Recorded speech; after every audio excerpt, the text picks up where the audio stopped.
Hey everyone, welcome to George's Library. My name is George, and today I want to talk about Blood of Elves by Andrzej Sapkowski.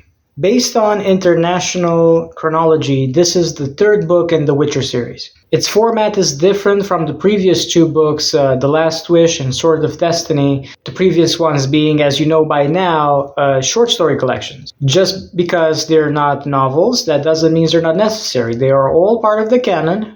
Personally, I really loved The Last Wish and Sword of Destiny, and I was very excited to hop in the novels and see what comes next. And I was curious to see how a Witcher novel feels like, thinking that now it's going to be more focused on the progressing story of Geralt and Ciri. It was not the case, though.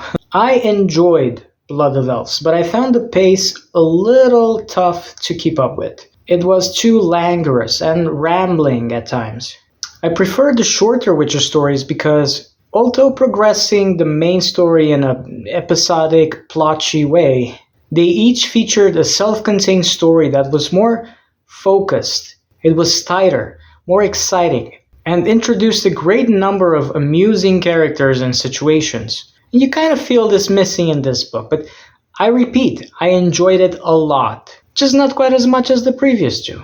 And again, this could also be because of the transition from short story format to novel format, which maybe I will start getting used to as the story goes forward. Much of this story focuses on Ciri's development as she trains with the Witcher, learns from two sorceresses, and goes to school. Other scenes shows the rising tensions of the elves who used to possess those lands, and the humans and dwarves who displaced the elves generations ago. I'm assuming that there will be a war in the future and that Ciri, who has some elvish blood, will be a major role in the plot. Now, if you think you are tired of high fantasy stories starring dwarves and elves, well, let me tell you, Sapkowski has a way of making this novel feel fresh. The language is not heavy and ornate, the story is dark while the tone is light, the characters are vibrant, there's a touch of dry humor,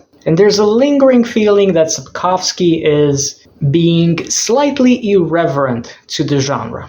His stories also have modern sensibilities. They're not about good versus evil. That's just too simplistic. Blood of Elves is about concepts we're dealing with now, in our modern world. Concepts such as racism, immigration, assimilation, and alienation.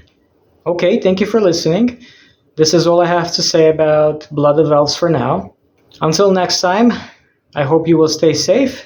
Don't forget to be kind and keep on reading.